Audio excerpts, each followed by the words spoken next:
Para mahasiswa yang saya banggakan, yang saya cintai, selamat berjumpa dengan saya, Bapak Sri Hadi, yang pada semester ini diberi kepercayaan untuk menyampaikan materi pendidikan kewarganegaraan. Namun sebelum saya menyampaikan materi pendidikan kewarganegaraan, terlebih dahulu saya akan memperkenalkan diri. Ada pepatah yang mengatakan tidak kenal maka tidak sayang. Saya berharap mudah-mudahan suatu saat kita bisa ketemu sehingga perkenalan kita bisa berjalan lebih baik lagi. Para mahasiswa yang saya banggakan dan yang saya cintai, nama saya cukup singkat, Sri Hadi. Orang lebih suka menyebut saya dengan panggilan Pak Sri daripada dengan menyebut Pak Hadi. Oleh karena itu, kalau suatu saat kalian datang ke kampus Universitas IFET Semarang dan saudara bertanya kepada orang yang saudara jumpai di kampus, di mana ruangan Pak Hadi, maka saya pastikan lebih banyak orang tidak mengenalnya. Namun menjadi berbeda ketika kalian bertanya di mana ruangan Pak Sri, maka kalian akan ditunjukkan. Saya adalah dosen dari program studi pendidikan Pancasila dan kewarganegaraan. Saya sudah berkeluarga dengan 1 istri dan 3 orang anak. 3 orang anak terdiri dari 2 laki-laki dan 1 perempuan. Jadi nomor 1 laki-laki, nomor 2 perempuan, kemudian yang nomor 3 laki-laki lagi. Saya di dalam mendidik anak kelihatannya kurang mempunyai kreativitas. Sebab 3 anak saya pendidikan dari TK, SD, SMP, SMA, sampai perguruan tinggi semuanya sama. Dan ketiga anak saya sekarang ini sudah lulus semuanya dari Universitas Diponegoro Semarang. Baik para mahasiswa, itu sedikit perkenalan dari saya. Dan saya akan melanjutkan dengan materi pendidikan kewarganegaraan. Kali ini saya akan berbicara mengenai latar belakang dan tujuan pendidikan kewarganegaraan.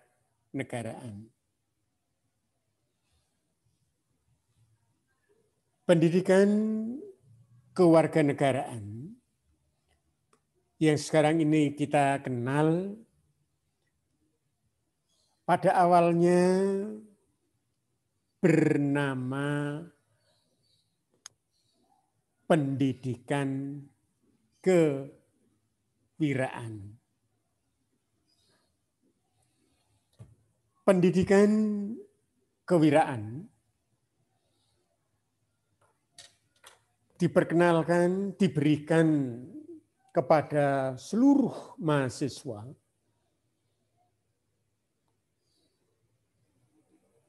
dengan tujuan supaya mahasiswa mempunyai bekal keterampilan-keterampilan tertentu, juga pemahaman-pemahaman yang baik tentang nasionalisme dan patriotisme. Pendidikan kewirausahaan diberikan pada era Orde Baru. Tetapi setelah era Orde Baru, era di bawah kepemimpinan Presiden Soeharto jatuh pada bulan Mei 1998, kemudian digantikan oleh Orde Reformasi. Pada Orde Reformasi inilah ada semacam penilaian ketidaksetujuan dengan pendidikan kewirausahaan. Sebab pendidikan kewirausahaan dinilai itu salah satu bentuk militerisasi kampus. Padahal salah satu tuntutan era reformasi adalah hapuskan dwifungsi ABRI. Kondisi ini yang kemudian memunculkan pro kontra, termasuk di dalamnya kegiatan-kegiatan kemahasiswaan. Di beberapa kampus kemudian organisasi kemahasiswaan yang namanya resimen mahasiswa atau yang dikenal dengan Menwa juga keberadaannya mulai ditolak. Kondisi ini yang kemudian oleh pemerintah dicoba dicari upaya agar kampus memang steril dari militer, namun mahasiswa sebagai generasi penerus bangsa yang lebih mengutamakan rasionalnya daripada emosionalnya, lebih mengutamakan penalaran daripada penasarannya, harus tetap mempunyai pemahaman yang benar dan kuat tentang nasionalisme dan patriotisme itu sendiri. Oleh karena itu, pendidikan kewirausahaan kemudian diubah menjadi pendidikan kewarganegaraan. Sehingga sekarang kalian memperoleh pendidikan kewarganegaraan. Sedangkan bagi mahasiswa yang terdahulu tidak memperoleh pendidikan kewarganegaraan, tetapi memperoleh pendidikan kewirausahaan. Nah, sekarang bagaimana dengan pendidikan kewarganegaraan kalau dikaitkan dengan Undang-Undang Republik Indonesia nomor 20 tahun 2003. Undang-undang ini pastinya harus kalian pahami, harus kalian ketahui. Undang-Undang Nomor 20 Tahun 2003 tentang Sistem Pendidikan Nasional. Nah, di mana posisi PKN atau pendidikan kewarganegaraan itu? Para mahasiswa yang saya banggakan dan yang saya cintai, pada kurikulum pendidikan dasar dan menengah, maka ada bidang studi yang harus ada. Berdasarkan pasal 37 ayat 1 Undang-Undang Republik Indonesia Nomor 20 Tahun 2003, maka pendidikan agama, pendidikan kewarganegaraan dan bahasa adalah bidang studi yang tidak boleh ditinggalkan. Sedangkan bagaimana dengan kurikulum yang berlaku di pendidikan tinggi? Di pendidikan tinggi kemudian diatur dalam pasal 37 ayat 2. Di situ juga dirumuskan 3 mata kuliah: pendidikan agama, pendidikan kewarganegaraan, dan bahasa juga harus diberikan kepada para mahasiswa.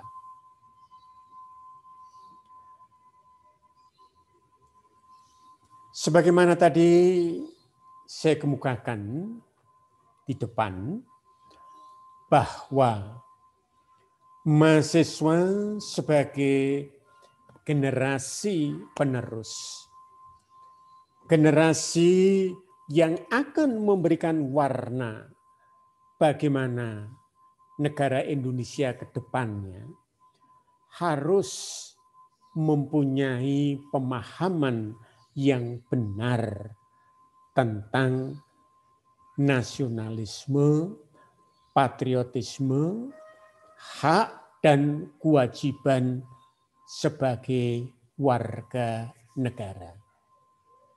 Artinya apa?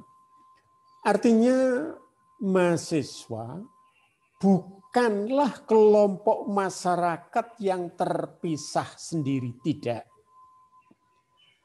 Mahasiswa adalah tetap merupakan bagian dari warga negara.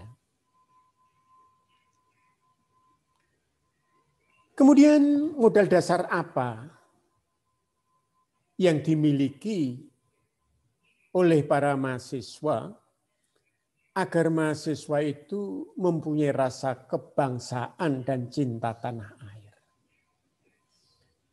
Ada 8 modal dasar. Yang pertama, kekuatan spiritual yang bersandar pada keagamaan. Para mahasiswa, bangsa Indonesia adalah bangsa yang religius. Bangsa Indonesia adalah bangsa yang mendasarkan diri pada ketuhanan yang Maha Esa. Kalian bisa perhatikan pasal 29 ayat 1 Undang-Undang Dasar tahun 1945 secara jelas dan tegas merumuskan tentang itu. Bahkan kalau kalian juga perhatikan bagaimana pembukaan Undang-Undang Dasar tahun 1945 pada alinea yang ketiga juga jelas menunjukkan bagaimana bangsa Indonesia adalah bangsa yang religius. Ini menjadi kekuatan spiritual. Kemudian yang kedua, kemampuan mengontrol dan mengendalikan diri. Para mahasiswa jangan mudah dihasut. Mahasiswa jangan mudah dimanfaatkan oleh kelompok-kelompok tertentu yang mempunyai kepentingan tertentu. Kepentingan tertentu yang saya maksudkan adalah kepentingan untuk kelompoknya sendiri maupun kepentingan untuk dirinya sendiri. Sehingga mahasiswa dimanapun, kapanpun harus tetap lebih mengedepankan penalarannya. Kemampuan mengontrol dan mengendalikan diri ini harus kita pegang terus. Kemudian modal dasar yang ketiga adalah kepribadian yang tangguh dan ulet. Para mahasiswa, tidak perlu kita pungkiri. Ketika globalisasi melanda seluruh dunia, dengan sendirinya tidak kecuali negara Indonesia juga kena dampak atas globalisasi itu. Dan secara alamiah, posisi Indonesia terletak pada posisi yang strategis. 2 benua dan 2 samudra. Ketika kita tidak mempunyai kepribadian yang tangguh dan ulet, maka kita akan mudah terbawa oleh arus. Yang sangat mungkin arus itu justru bertentangan, tidak sesuai dengan kepribadian kita sebagai bangsa Indonesia. Kemudian yang keempat adalah kekuatan pikir yang cerdas. Karena mahasiswa lebih mengutamakan rasionalnya daripada penasarannya, maka kekuatan pikir ini harus ditempatkan pada posisi nomor 1. Apalagi kemajuan teknologi, generasi milenial sekarang ini ditandai lebih tahan berlama-lama di hadapan Android-nya daripada lama tahan membaca buku. Media sosial perannya besar sekali. Kalian sebagai mahasiswa jangan buru-buru mempercayai apa yang ada di dalam medsos. Kalian pun bisa menulis medsos, maksud saya menulis di medsos itu sesuai dengan keinginan saudara. Modal dasar yang kelima, moral, nurani, dan akhlak yang baik. Modern, maju, adalah tuntutan kita bersama. Kita sebagai bangsa Indonesia juga jelas menginginkan bangsa kita adalah bangsa yang maju, bangsa yang modern. Namun modernnya bangsa Indonesia,